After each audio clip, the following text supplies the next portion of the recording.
Well, we got the old girl running finally. Still needs little minor stuff. Need to fix the headlight, put the grill on. Other than that, she runs like a champ.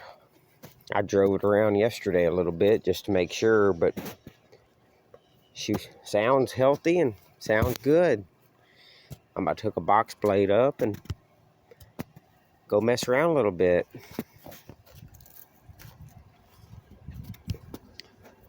I just want to give a thank you to everybody that reached out and helped me out with this. It means a lot.